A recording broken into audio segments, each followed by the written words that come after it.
es algo que requiere mucho conocimiento y mucha sensibilidad.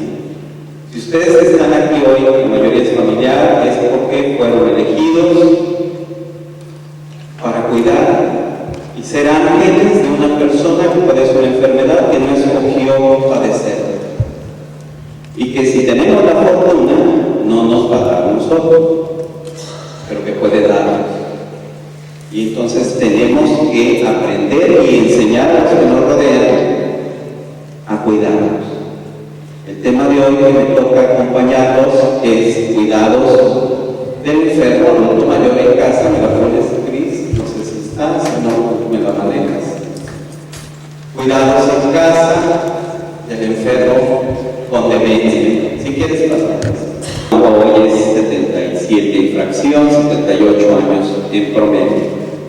La expectativa de vida que tenemos, la siguiente por favor, se está acomodando de esta manera la pirámide, y esto pues nos está obligando a lo siguiente. Primera reflexión: los que vamos a la vejez tenemos que mejorar la calidad de vida de los viejos de nuestra familia, pero también pensar en mi calidad de vida. Yo no quiero ser un enfermo con demencia, yo no quiero ser un viejo con restricciones. ¿Qué estoy haciendo hoy? Tengo que mantener estilos de vida saludables, ejercicios, dieta y evitar el tabaquismo, el alcoholismo, las drogas, pero también mantener las relaciones sociales. Es fundamental. Vamos a crear un nuevo y cambiar el paradigma de dejar de ver a los viejos como inútiles y verlos positivamente desde el envejecimiento, que nos permite entender que los adultos mayores son un aporte de sabiduría y no una carga. Así se sienten muchos de ustedes.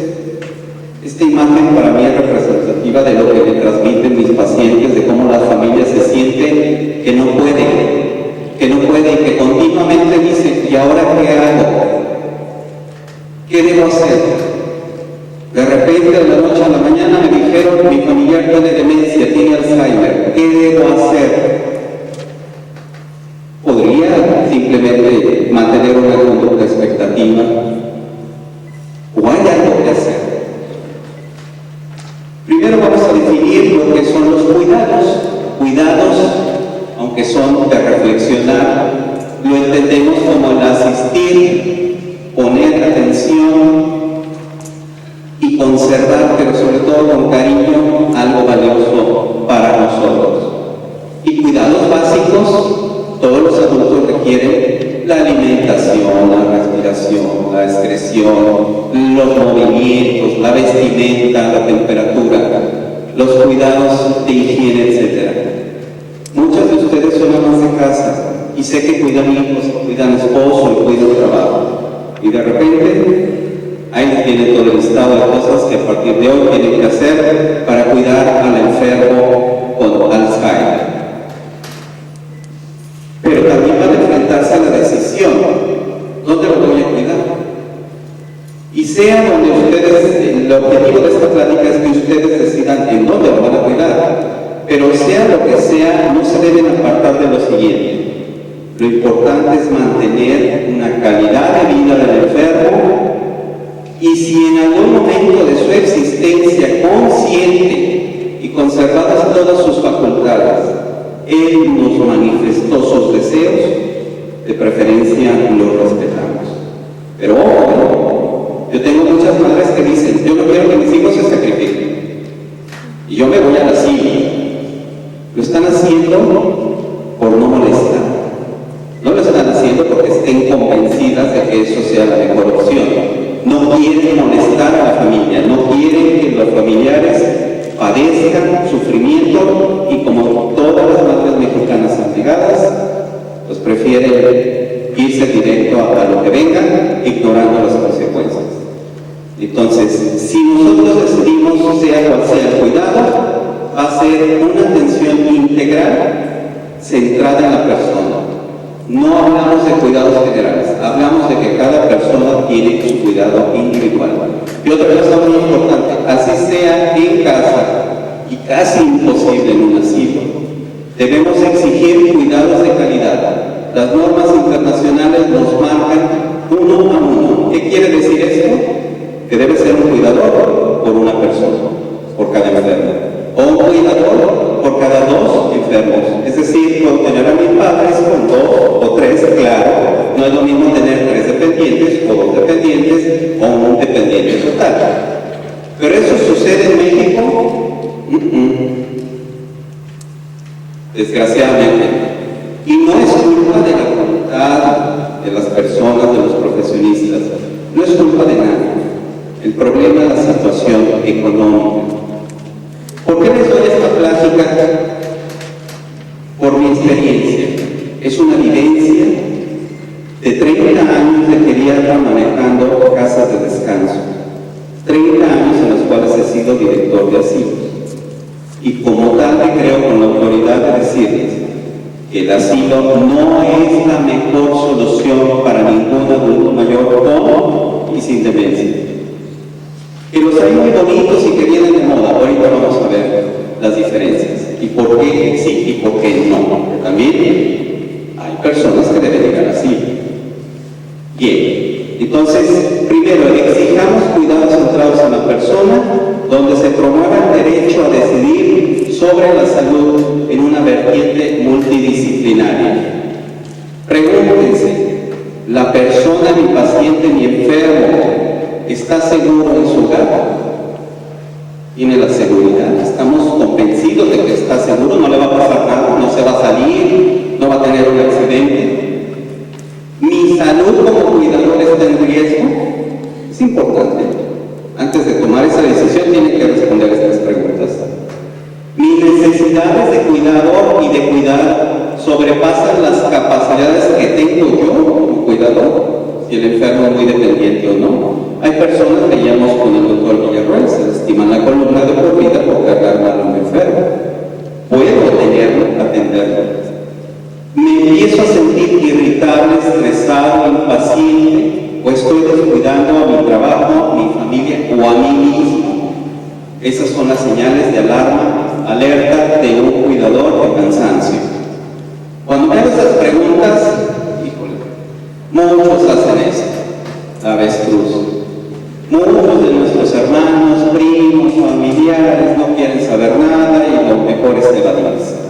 Y ahí te dejo la bronca para ti, que eres la mujer de la casa, porque Dios para eso te trajo.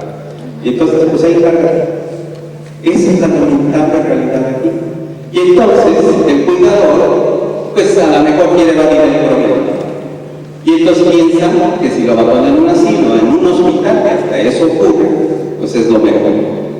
La solución no es negar el problema, la solución es enfrentar y aprender a conocer al enemigo, conocer las válvulas de escape que tenemos, los pros y contras de las instituciones, repito, también tienen cosas buenas, y la oportunidad de la resiliencia, no se alcanza a ver aquí por la foto, pero resiliencia que me está dando, porque una de las cosas, de las ventajas de esta enfermedad, es que nos está haciendo a ustedes, le está dando la oportunidad de ser resilientes, de triunfar en la vida, de tener un sentido en la vida, y el día de mañana ser resilientes ante esa adversidad.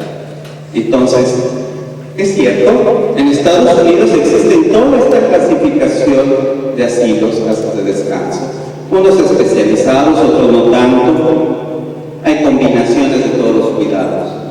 En México, lo que hacemos es llamarlos diferentes: albergues, casas de descanso, retiro, residencias, casa hogar, estancias.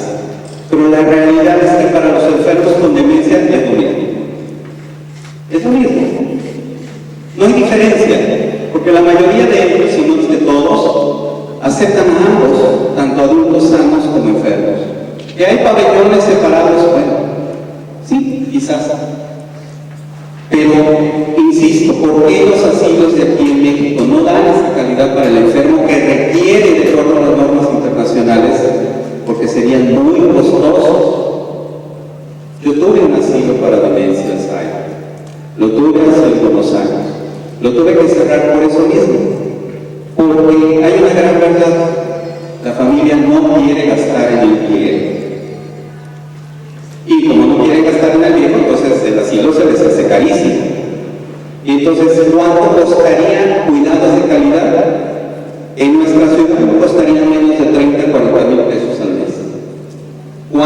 lo pueden pagar. Para poder tener una enfermera y exigir una enfermera en el asilo sola con el enfermo. Entonces, no es culpa de ellos, es culpa de la situación económica que vive el país. Pero en otros lugares del mundo sí tienen ese factor, esa norma de 1 a 2. ¿Quiénes son los candidatos entonces? Solteros sin hijos, personas sin familiares, ingresos voluntarios, que por su gusto, pues, o sea, ahí es, si quiere ingresar al asilo, se respeta. Y la mayoría ingresa por incapacidades completas o asistencia social, que no tienen recursos. Si nosotros buscáramos cuáles son las características de cada una de las ventajas, aquí en Page tenemos un cafecito amarillo, como le quieran decir, las ventajas que cuestan en el hogar y en un asilo. Entonces, la participación familiar, la familia en la veterana condición, la comunicación, los cuidados médicos en ambos, el cuidado individual, pues ahorita se da en el hogar. El personal especializado en demencias, pues es difícil en México, pero bueno, lo podríamos encontrar en los dos. Actividades en ambos, transporte, consulta y servicios, sí, también lo hay en algunos asilos. Cuidados con respeto y dignidad se puede encontrar en los dos. Residentes relajados, realmente relajados en su hogar. Residentes limpios y vestidos en los dos. Espacios amplios, libertad de movimiento, eso sí es más en los asilos, porque por la mayoría son casas muy grandes, con jardines muy bellos, en fin. Áreas interiores y exteriores seguras, cámaras, vigilancia, etcétera. Espacios de convivencia familiar en los dos. Cuartos limpios. Los objetos personales casi siempre son en hogares, aunque hay asilos que sí los permiten. Comidas con familiares, por supuesto, solo en casa. Alimentos preferidos por el enfermo, la mayoría solo en casa. Dietas especiales sí las hacen en algunos asilos. Asistencia en alimentación en ambos. Políticas y reglamentos y el costo. Eso es lo que se presenta en cada uno de esos dos. Entonces, cuidar del hogar que va a necesitar, vamos a requerir necesidades especiales, pero también no olvidemos mis propias necesidades. Yo tengo que saber qué recursos, tengo que tener un listado de enfermeras, tengo que tener un listado de proveedores de oxígeno, de camas, un listado de cuidadores, porque también el día que salga vacacional, pues voy a dejar a cargo del cuidador. También voy a tener necesidad de conocer en caso de una urgencia un médico, una ambulancia, un servicio de emergencia, que lo hay en la ciudad, el servicio de algunas ambulancias que van a urgencias, porque el médico no lo van a hallar en el momento que ustedes quizás sea a medianoche, etc. Entonces vamos a buscar conocer, ese es el paso que debemos identificar. Y también es indispensable saber que hay apoyos, por ejemplo, para evitar claudicar, los apoyos como los grupos de apoyo de autoayuda y algún tipo de familiares que nos puedan apoyar en las labores de la carga. Primeros pasos, hablen con la familia, pero también con el enfermo, hay que prepararlo, capacitar a los cuidadores, buscar asesoría profesional, ojo, no de la web. Sobre todo en Alzheimer, yo sí les pido, miren, la fundación no tiene sentido de lucro y contamos con algunos médicos especialistas que también nos apoyan, por supuesto, así. Entonces, cuando ustedes tengan una duda, si sirve o no sirve, si funciona un producto, si les ofrecen, traten ahí de llamarnos y preguntarnos si encuentran una información, si es correcta o no. Y este paso de establecer plan de acción y de descanso es el siguiente. Si no hacen un plan de acción y de descanso, esto no va a funcionar. No hay nada como el calor del propio hogar, nos queda claro a todos, aun cuando los hogares sean disfuncionales. Las instituciones privadas, algunas incluso carecen de recursos económicos y materiales. Y insisto, si van a un lugar, lo mandan a un asilo, que no tengan mezclas. ¿Por qué? Porque es igual que mandar a un hijo con un problema de límite cognitivo a una escuela donde va a encontrarse con otros brillantes alumnos que lo único que van a hacer es un bullying. Los adultos hacen bullying. Mira, viene la tonta. Mira, esa. Los adultos hacen bullying. Y los escuchan, piensan, ellos como no, pues, a veces tienen hipocucias.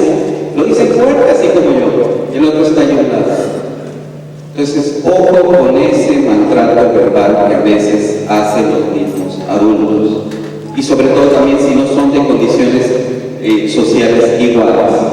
Entonces, el ingreso, si decidimos un asilo, que sea decisión de la familia, y por supuesto, si pudimos tomar al enfermo en cuenta, mejor. Tener claro que el funcionamiento es difícil, va a cambiar su vida. La mortalidad en los asilos nos debe quedar clara que es mayor, y que muchos asilos llegan a ser como que la comodidad para la familia. Lo mando ahí y ya no lo digo. Y entonces aquellos hermanos que nunca iban, pues ahora sí de plano, ni quien los ve. Entonces, ahora, la pérdida de control de la vida se trata casi a todos iguales, rigideces de horarios, de desayuno, comida y cenas, generaciones de depresión al ver a otro. Yo he visto personas que llegan caminando y a los 2 meses ya están con la andadera, porque están imitando las conductas de otros que están viendo ahí. Muertes prematuras, y la mayoría de los asilos en esta ciudad, la realidad es que están con un índice de una enfermera por cada 5 enfermos. Y he encontrado asilos una enfermera por 30 enfermos. Entonces ustedes díganme si tienen cuidado.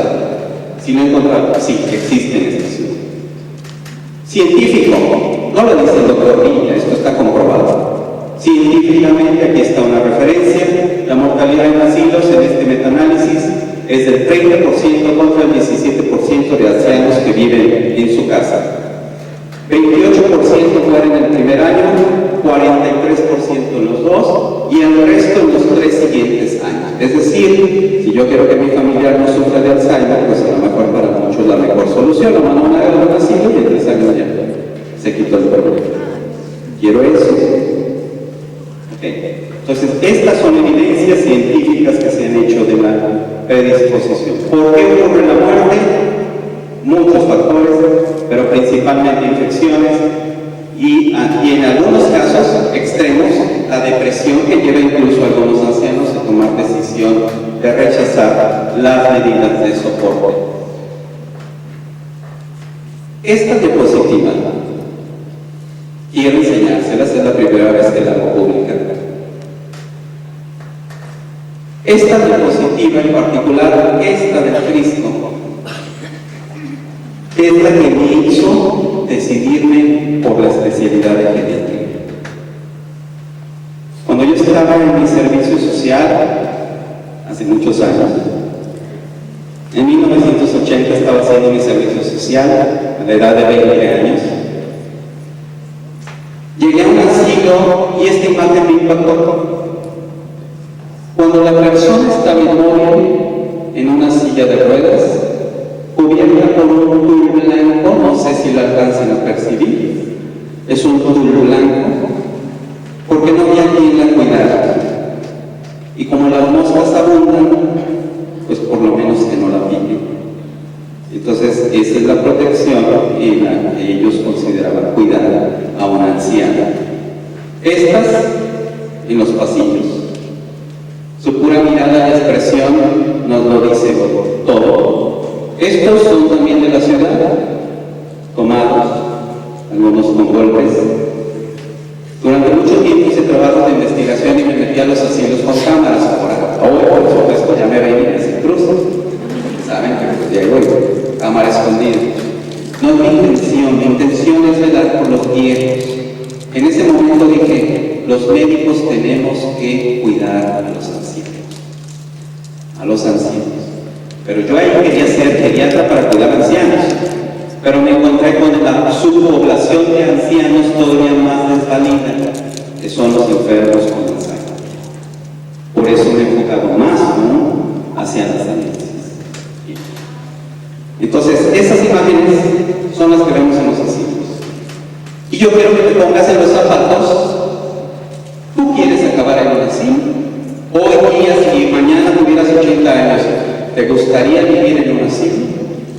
Oiga, es que yo conocí uno con unos campos primorosos. Querían hacer la Villa Olímpica aquí así.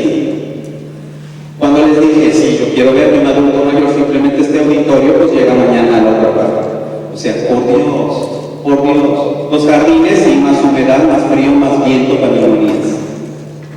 No es para jóvenes, no son paisajes, ni fuentecitas, ni lagos. Es la calidad y humanidad que estamos necesitando con los viejos. El amor a los viejos, la misericordia a los viejos. Y eso es lo que nosotros necesitamos hoy. Entonces, si tú quieres irte a un asilo, busca que tenga esas cualidades.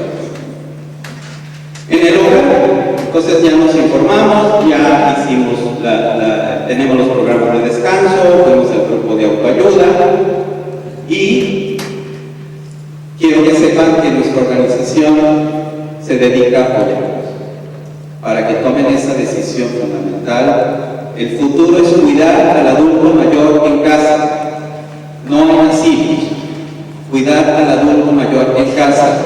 Y entonces, ¿cuál es la opción que tienen como jóvenes? Vayan pensando en esta me gusta a mí mucho, hoy de moda en Europa, el co-housing. Lo he mencionado porque no está aquí en México todavía, hasta donde yo sé. Un grupo de amigos, júntense con los amigos que tienen más empatía, más afinidad, son más del rol social, educación. Y vayan pensando el día de mañana en tener un grupo residencial donde compartan gastos comunes, de áreas comunes, de espacios y de servicios. Ese es el futuro. Este asilo, tuve oportunidad de visitarlo en Japón, para mí es un ejemplo de asilo en el mundo. Es un asilo que crean, son pequeñas imágenes, con todos los servicios modernos, mobiliario, etc. Lo más importante, y que bueno, no alcanza a poner la sonrisa de los residentes. Ahí tienen mascotas, vivían en su propia casa y tenían algo común, ellos se conocían desde antes. La mayoría pertenecía a una empresa y habían sido compañeros de trabajo. Lean esa reflexión que en la sociedad actual el adulto mayor ha perdido poderes y derechos que lo han marginado en la sociedad, creando estereotipos negativos a este grupo, considerándolo como una persona enferma, incapaz de producir, limitado e